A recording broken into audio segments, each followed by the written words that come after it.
welcome back to the show, everybody. This is Larry Lou, and this is T3 Podcast on the YouTube channel.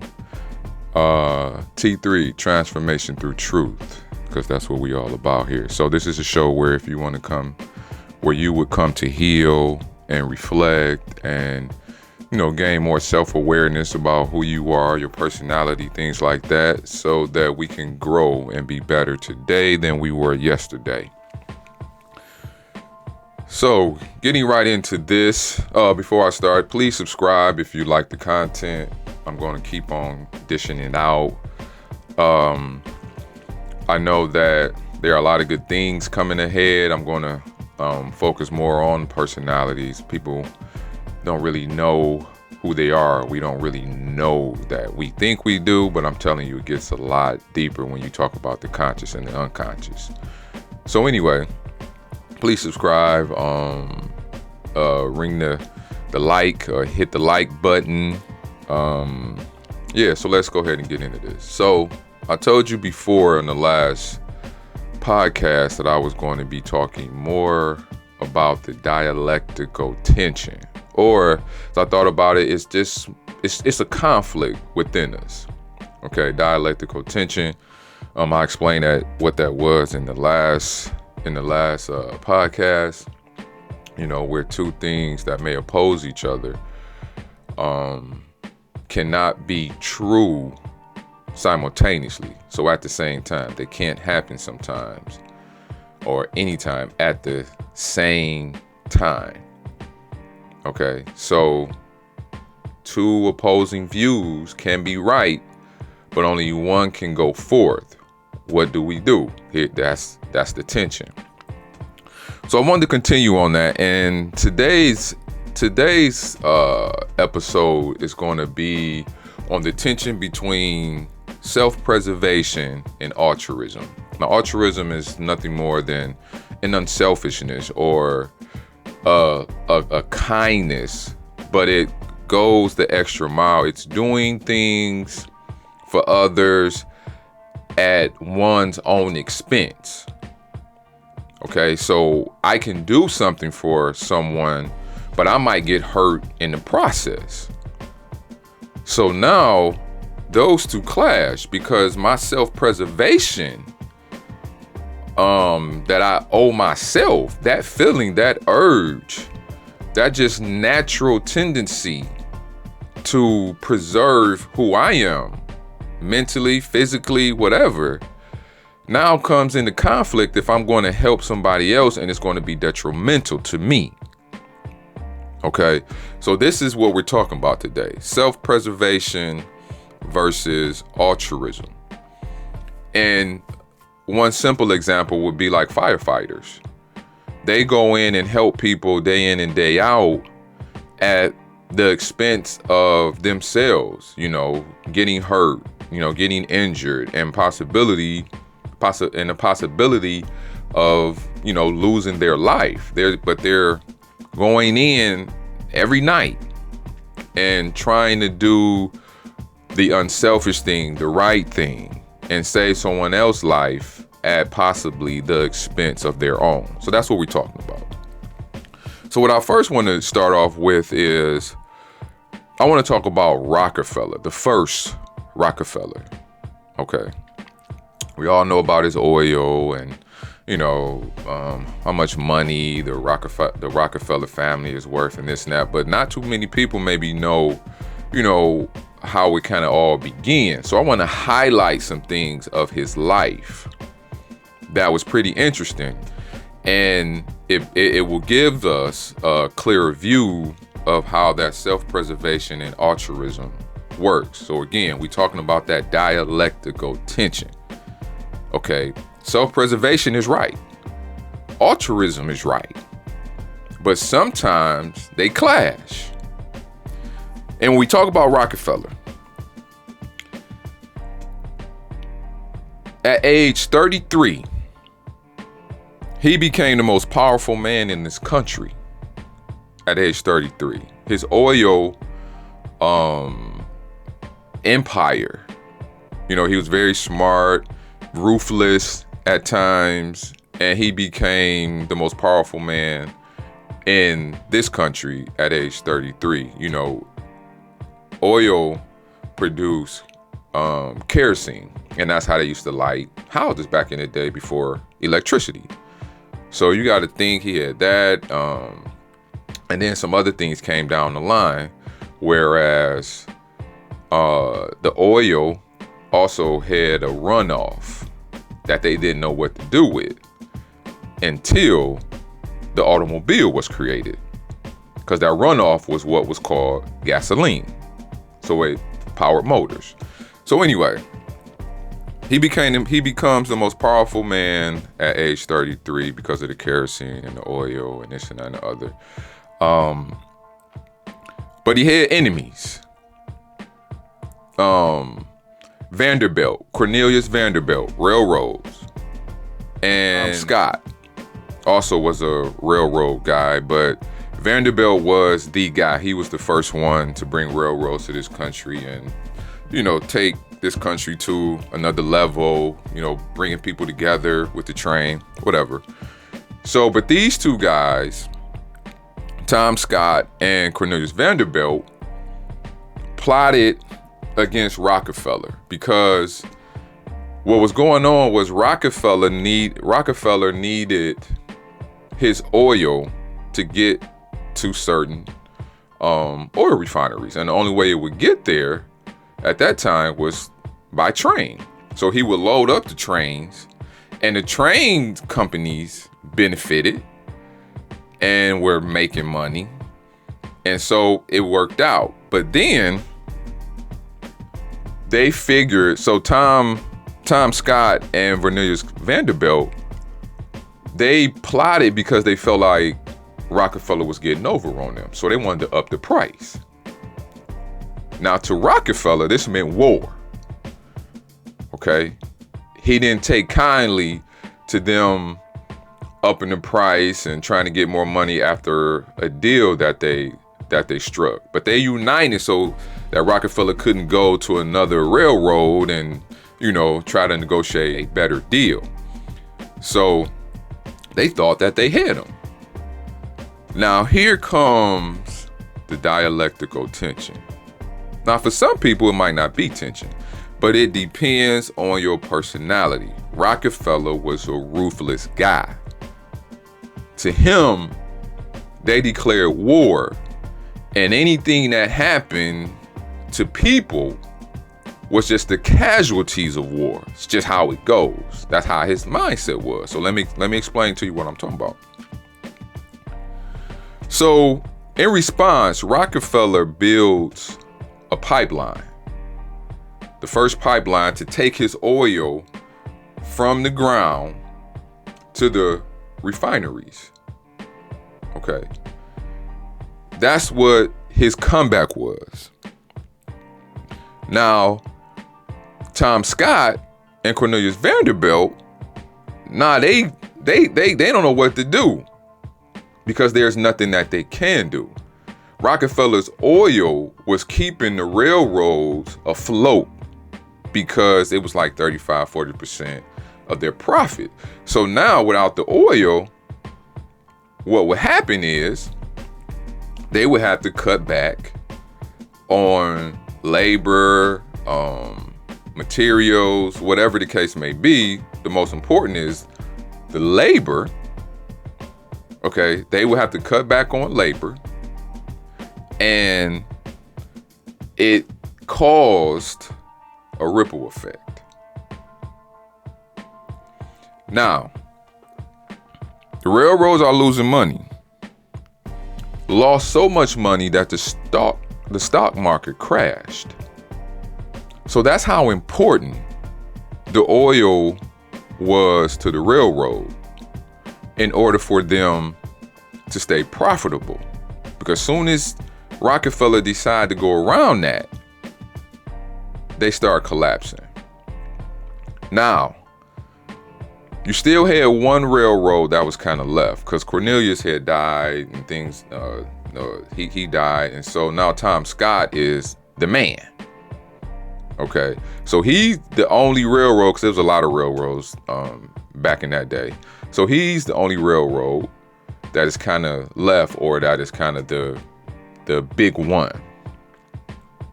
So he decides to, okay, these guys playing chess. He comes back at Rockefeller and like, well, listen, you can do what you want, but I know that you don't have a pipeline going to Pennsylvania. And Rockefeller had an oil refinery in Pennsylvania. So Tom Scott ain't budge. He's gonna have to come back to me. So here's where it gets interesting.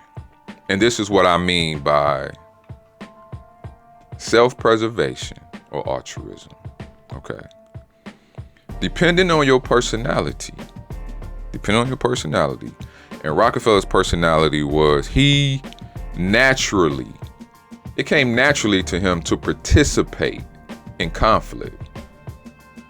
Conflict was his natural element. He didn't have a problem with that. He didn't run from that. And some people's personality is just that. They don't have a problem living in the fray, where some run from it. And those type of people are built, they feel like, or have a duty to outsmart, to exploit, and even to use people to their benefit. This is a precise personality. I'm gonna talk more about it in another podcast, but this is what Rockefeller's personality was: to outsmart, to outwit, to be the stronger one, to come out on top, to be the winner, to be the more prestige. In order to do that, he had to be on top, full control. So Tom Scott thought he had him, and that Rockefeller was going to have to come back to the railroads to get his oil there. Rockefeller told his people, to shut Pennsylvania oil refinery down. That's what he told him. So now understand this. This man became the most powerful man at 33 years old. He had all this money. One of the richest men at that time, if not the richest. So he could have sacrificed, kept his oil on Tom Scott's train, just going to Pennsylvania. People would have kept their jobs, been able to feed their families, and been okay. He still would have been okay. He said, no, shut it down. Because for him to give in to that felt like Tom Scott would be winning in their war, and he couldn't have that. That means Tom Scott was more powerful than him, and he didn't like that. So he told his people to shut the oil refinery down. So it put those people out of a job. It put the trains, Tom Scott's train finally went under. So now the trains are done. Completely done. Tom Scott actually never recovers. He goes into depression or whatever, and he never recovers. Never recovers from that. He loses everything. Not to mention the workers. They are so upset, the railroad workers, because now they don't have a job. They can't feed their family. Rockefeller didn't care. He won.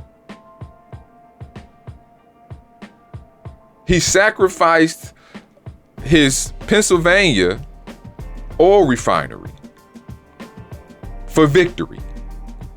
And in business, some people probably say, yeah, that was the right thing to do. But the altruism part, I mean, thinking about those people who lose their job, who can't feed their family, not knowing how they're going to survive. He didn't care. But this is how some people operate. This is how some people that you deal with on the daily basis will operate when it comes down to them or to you. So this is important to understand. For some people, it's the dialectical tension.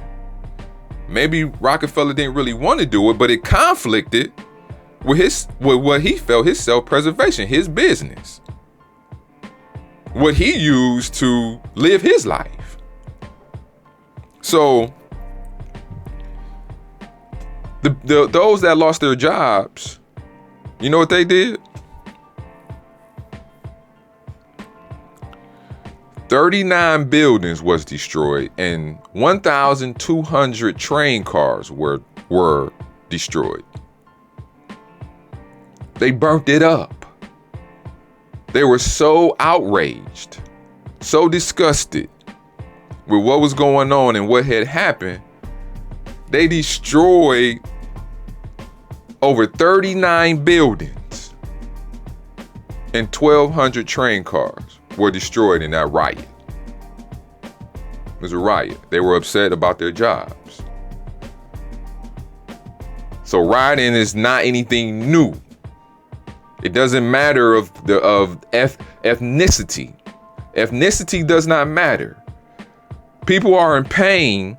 The only way that they know how to get their voice heard sometimes is to riot. Is it right? Is it wrong? Some people people argue that all the time. Because you're not going to listen to what I'm saying. Rockefeller didn't care about them. Let y'all decide that. But this is what happened. Dialectical conflict. Self-preservation over altruism. Being kind to people. Even at the expense of yourself. When those two clash, only one can go forward. What are you gonna do? This is what I'm talking about, things that just happen in life all the time. So let's move on. Well, before I move on, after all that was done, let me add this. I think I know he became for sure he was the richest man after that in this country. And it was like millions and millions of dollars, equivalent to $225 billion. A little bit more than that, actually, in today's money. $225 billion. And he couldn't let maybe a million go? Couldn't do it. That's how some people's personality is. They kill a gnat with a sledgehammer. It's just how it is with some people. Even if they want to do good, they have a greater need to dominate. It's just how they operate. But here's one for you too. An example. I'm gonna use myself. And it came to mind. I'm like, I was in this situation. I forgot about this situation. And I tell people, or some people, the story, and they're kind of shocked. So anyway, had a birthday party, and I don't even do birthday parties, but this time me and one of my brothers and his brother decided to throw a little get together. This was years ago. We kind of combined because our birthdays is around the same time. So it was fun. We actually had a really wonderful time. Party's over with. And one thing that we do is we walk our lady friends to their car. Always do that. Our close friends, make sure that they get there safe because you just never know. So as we're walking our lady friends to their cars, my brother like, yo, man, is so-and-so okay?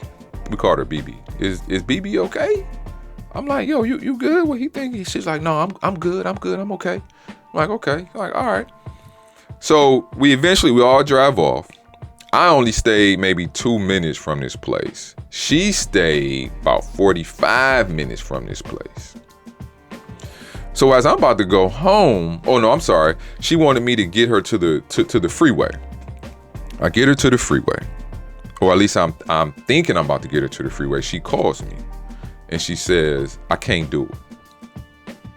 I said, what you mean? She's like, I can't drive. I said, "Why? What's wrong?" She was like, "I don't know. Something ain't right." She was like, "I only had 2 drinks." And she was like, "I shouldn't be feeling like this." So what came out of that was eventually at least she believes very strongly that somebody spiked her drink. We know these things happen. So she said, "I can't drive home." I said, "Well, listen, we're only a minute away from my house. We don't have to get on the freeway. We're going to stay on the side street." I said, "Just, can you follow me? I'm going to go slow. Make sure you good. We ain't going to be speeding, no cops. Just, we're going to go slow. Do you think you can drive like for a minute?" She's like, "Yeah, I'm going to try."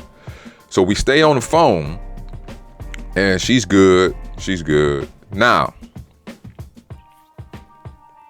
self-preservation or altruism. I'm married. This is 3:00 in the morning. At least, if not later, this is 3:00 in the morning, right? Get her to my house, and I park and I get in her car, and she goes into the back seat because she just said she had to lay down. Her head was just killing her. She couldn't, like, everything was blurry and she was dizzy and this and that and the other. She's like, "Somebody spiked my drink. I know my limits and this and that and the other." Woo, woo, woo. I'm like, "Okay."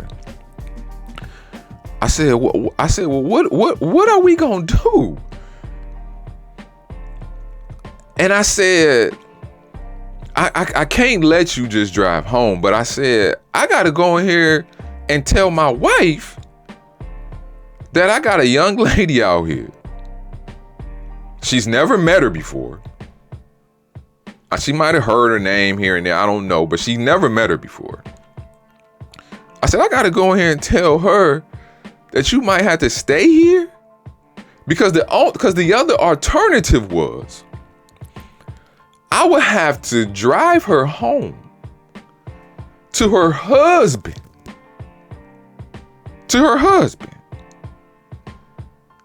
I don't know how that would go.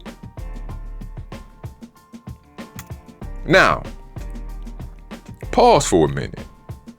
Some people, after we told this story to, and me and her husband are cool now. We laugh about this, we talked about it and we laugh about it. But at the time, none of this funny. Talked to a couple women, and one of the women said that if you was my husband, I would have told you to leave that. If she died, she died. I'm like, man, I couldn't have that on my conscience. I didn't know what was gonna happen after I told my wife. I didn't. I was scared. But for me, it was just the right thing to do. If I would have told her, well, you just got to try to make it home, or you better, I guess I could have told her to call her husband and he could have came and got her and this and that, but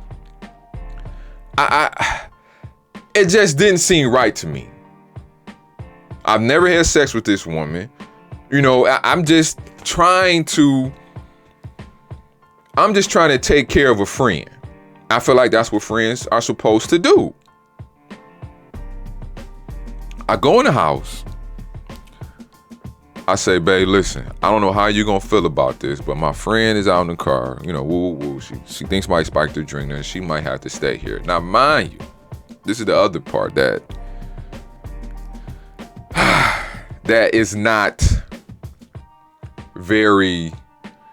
that really doesn't work in my favor. I'll say that. She's a pretty woman. Body out of one on a 1 to 10. Body cold. So imagine a woman possibly having to see a woman that you claim is just a friend, drunk, that you was out with, or you bring it home. Y'all must have a some type of close relationship for me to risk telling my wife about the situation and this and that and other, and she fine. That's like on the other foot, like if she had a male friend, this dude, let's say he's rich and can take her out of town and can buy her all this stuff that I can't, and he's good looking, and you know what I mean? It's gonna make a person feel maybe threatened, to say the least. It's gonna make a person feel threatened. But I went in there and I told her. I just told her the truth. And she was like, okay, whatever. I said, I'm about to go out here and talk to her. So I'm thinking she might just stay there. I'm not even thinking about her husband, because I'm like, I don't know what she's gonna do about that. That's her own problem. She said, Larry, you're gonna have to call my husband. I said, what? I'm gonna have to. I said, are you serious? I gotta call him? She's like, I can't do it. She was like, you gotta just call him and just tell him, what I'm gonna have to stay here. I just can't not come home and this and that and the other. I said, oh my God. I put myself in that situation, and I'm a pretty cool guy, because I don't want to know anything. If my wife cheating and she doing stuff, I told her, like, don't even tell me. I don't need to know. I don't need to know. I don't want to know these things. If I find out, that's another thing. But don't come volunteering information to me. If we good and you sleeping around with somebody, but we good, hey, I'm cool. I don't need to know. Okay, that's just me. I know other people think differently, and that's fine. But what I don't know ain't gonna hurt me. So my world is good if she cheating, doing whatever else. If my world is good, I'm good. What I don't know is not gonna affect me. So anyway, she tells me I gotta call her husband. This is what she says to me. Eventually, I muster up the courage and I calls this man, and I'm telling him everything that's going on. He is saying nothing. Not a word. I know he livid. I would be livid. What man wouldn't be livid? So after I get through telling him, he says, put my wife on the phone. I said, yo, he want to talk to you, this and that, woo, this and that. So what ends up happening is he didn't want her staying with me. Rightfully so. I get that. He was a firefighter, EMS. I don't know what they call it, but he was one of those. Okay, and at the firehouse, because in Detroit they combined the two, the EMS and the fire department, like combined years ago. So I end up taking her this firehouse. He came out. He got her, didn't say nothing to me. Got her, and I just drove off. Now, self-preservation versus altruism. Should I have let this woman drive home to preserve me?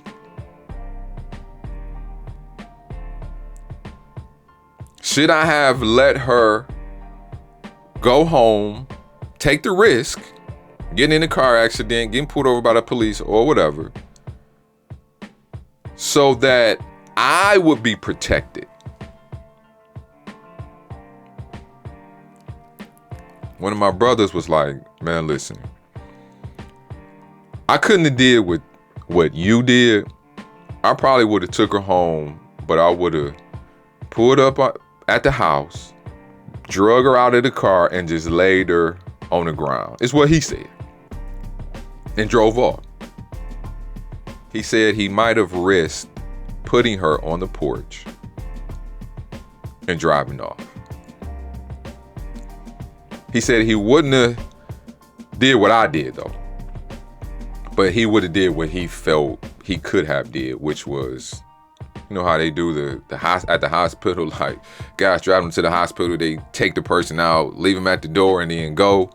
That's what he felt like he would have done. But I chose altruism at my own expense.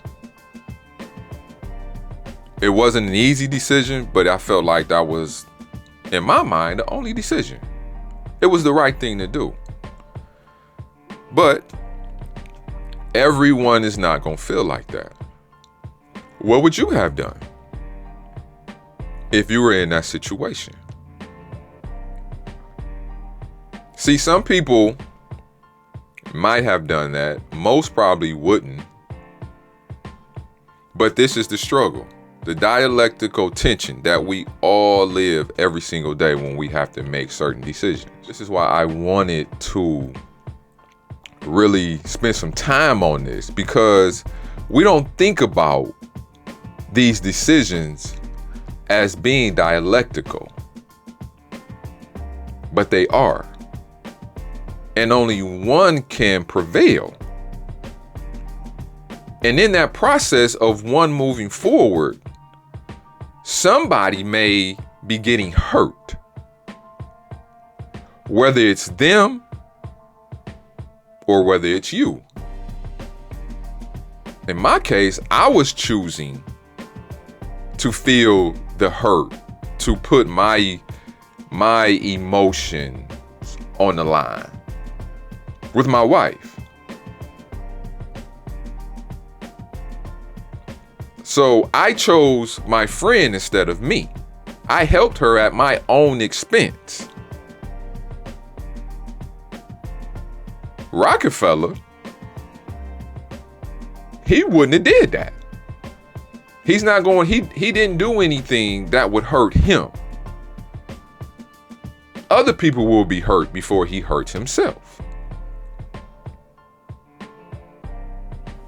This is the dialectical tension. This is the conflict that goes on all the time within us. And like I told you at the beginning of the show, or this episode, is that there are personalities that, as far as Rockefeller, who has this one personality where he feels he has to be bellicose, which means aggressive at all times, because anything less than that is weakness. So altruism is weakness to him. Because let's face it, there is a personality where people put altruism first, but they can get taken advantage of a lot. So depending on your personality will depend on, a lot of times, how you move. And who will be sacrificed? Will it be you or will it be somebody else? A lot of times we hope that they don't clash, because I think genuinely we like to help people, but when helping someone means hurting ourselves, then there's the issue. There's the issue. So, what would you do? Self-preservation versus altruism. The dialectical tension, the dialectical conflict within.